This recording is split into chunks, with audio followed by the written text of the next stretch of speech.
Good afternoon. I know that John spoke about the situation with Diego.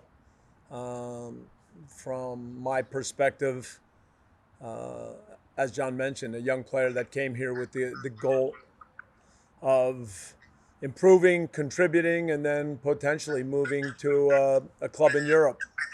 And I've enjoyed working with Diego. I've seen a lot of progress. He's been a really important part of everything that's happened at LAFC since he scored the first goal against Seattle in the very first game. The timing of a summer window in MLS is difficult. It's difficult when you lose players in the middle of a season or even after the middle of the season, and even in terms of adding players, the timing in the summer when players arrive late, haven't in some cases been doing things is difficult. So that's just something that is part of the situation. Timing not perfect, but in all other ways, we wish Diego the best. All right, let's get started here. Katya, go ahead, Katya. Thanks, Ed. Hi, Bob.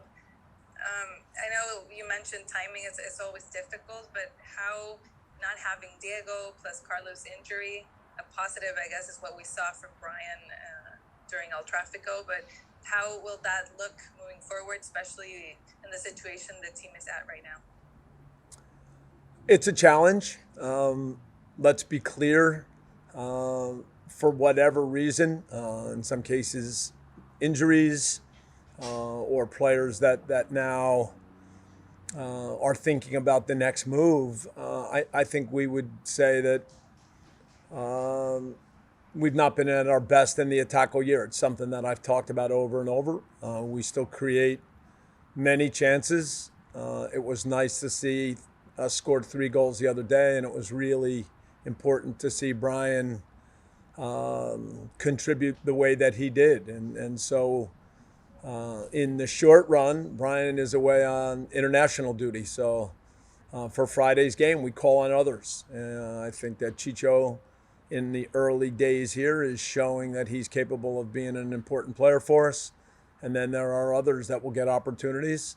And then as we go through the rest of the season, Brian coming back, our ability to keep pushing others along and trust that the work that gets done, the chances that we create will pay off.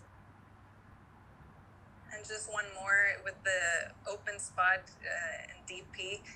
Historically in MLS, the investment always goes to attacking players. Would you like to see like another position for LAFC at some point, and another DP spot, not always an attacking player? That's a discussion for the end of the season. I think if you look at the team that we built in 2018 and how it carried into 2019 and 2020, it would be normal that after 4 seasons that now there's a lot of different things that need to be thought through. Certainly in the first 3 seasons, we were a team that scored a lot of goals. This year, when you look at everything, the overall attacking ideas and advantages and chances are still quite good, but for whatever reason, we just haven't been a team that scores in the same way. And so how we look at all these details, how we continue to evolve, how other guys improve, these are all the things that obviously you weigh as you finish one season and start discussing potential moves for the next year. Thank you. All right, thanks. Josh Gross, go ahead. Hey, Bob. Just want to follow up quickly on answer you gave to Katya. On Diego, do you think that the move to Europe weighed on him and affected his performance at all? Was that something that you were alluding to? I certainly think that, and I know John mentioned the timing of everything, which included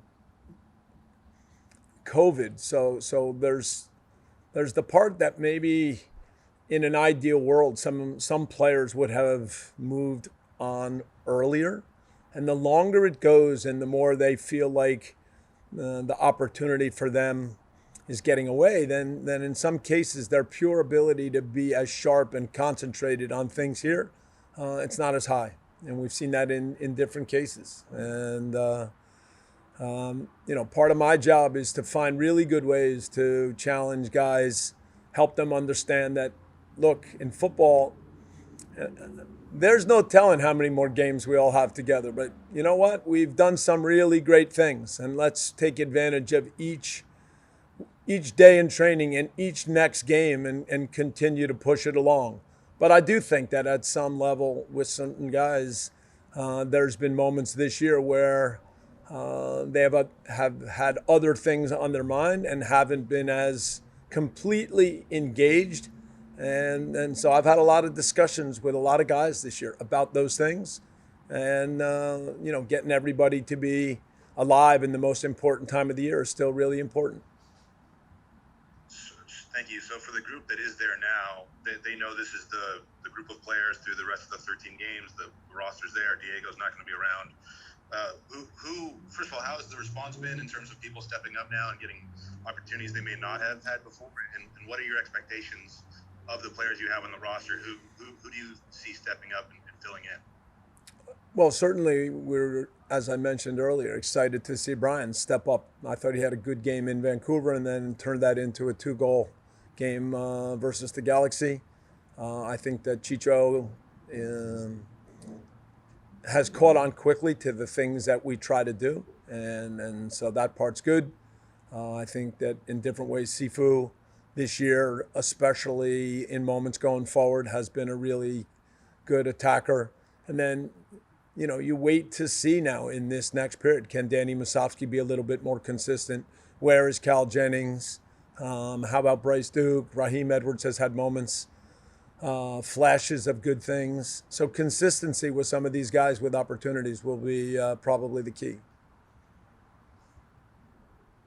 Thanks, Josh. Tom, over. Go ahead. Thanks for taking the time, Bob. I want to see if you could clue us into, I guess, some of the conversations you had with Diego as this move became apparent and something that was going to happen. And how do you see him fitting in at Fenerbahce?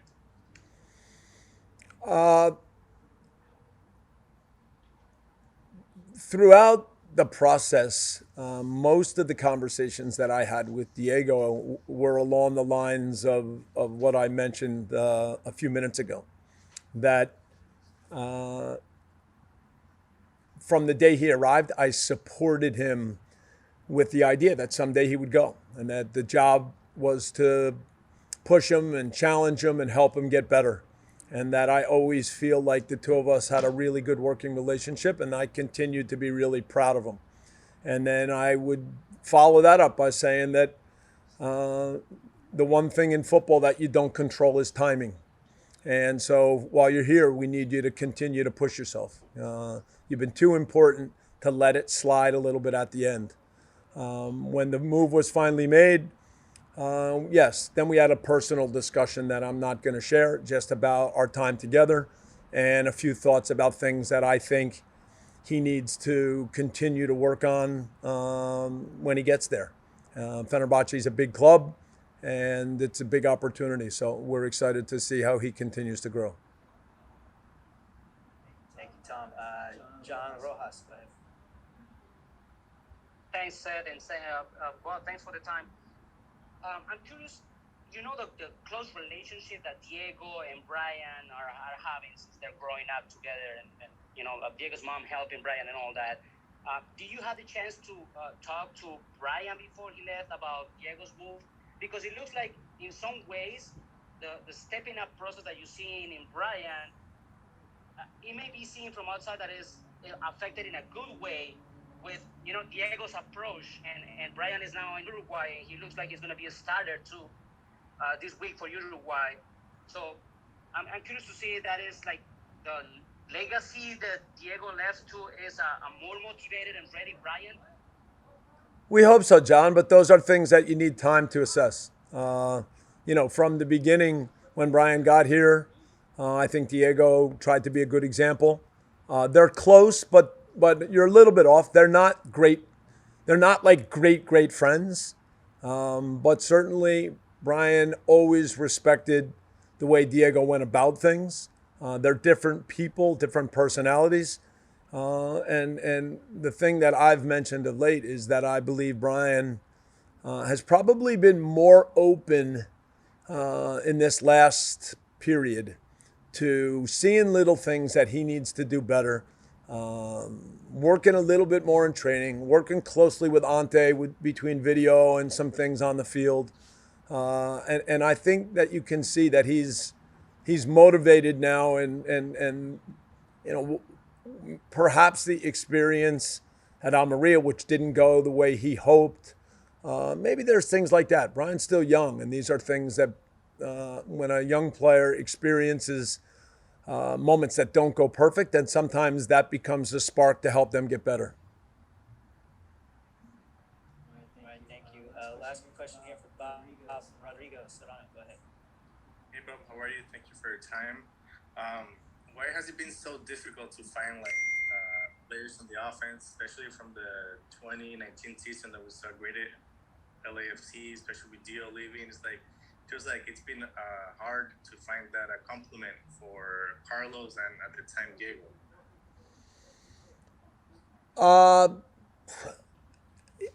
I wouldn't agree exactly. When Brian first came in, there were some good days where Carlos played more as a 9 and then scored some goals, finished the season off in a strong way.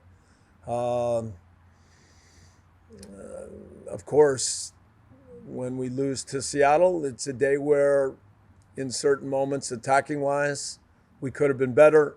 Dio spent a good part of that last season, or that 2019 season, away with some personal issues.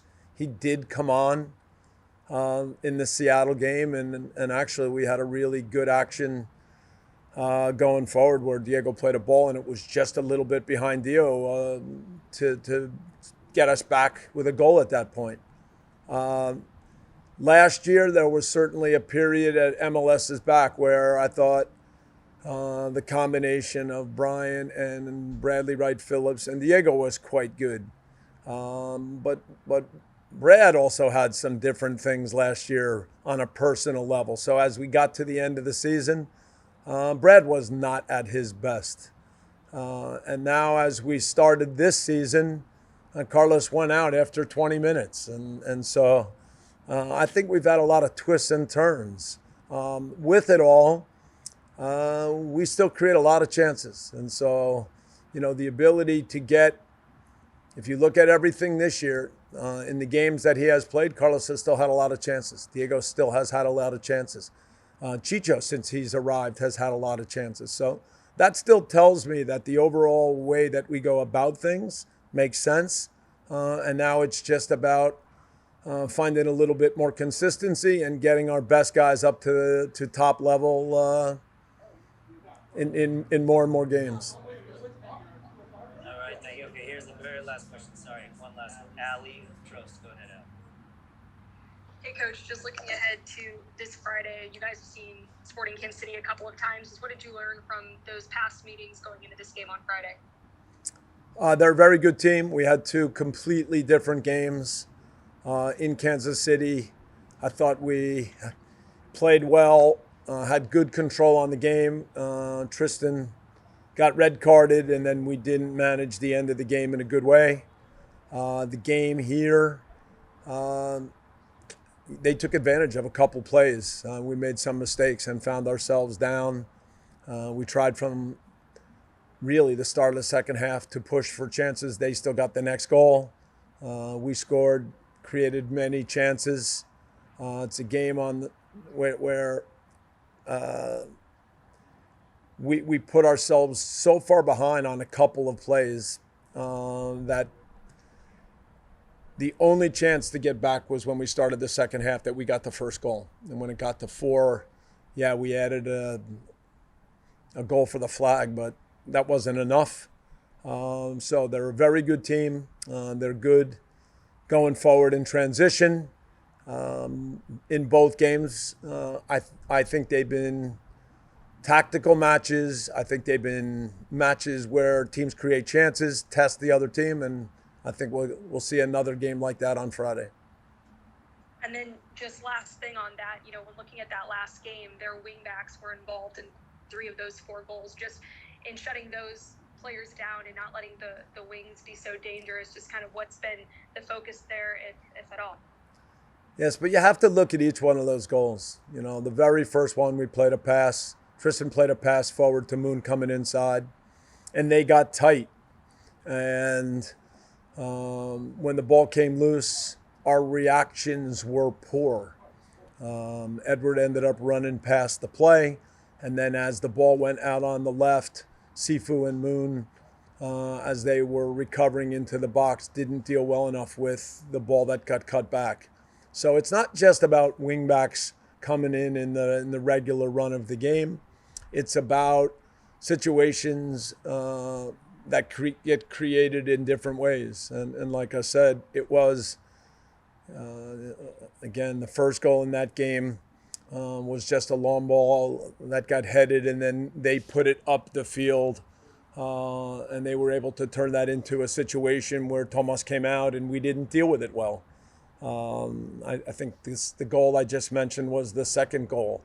You know, the fourth goal, yes, that would be something that you do deal with them, because as they go forward wide, the position that Graham comes into, not so forward so much, but almost in that inside space where if it comes back to him, he can cross.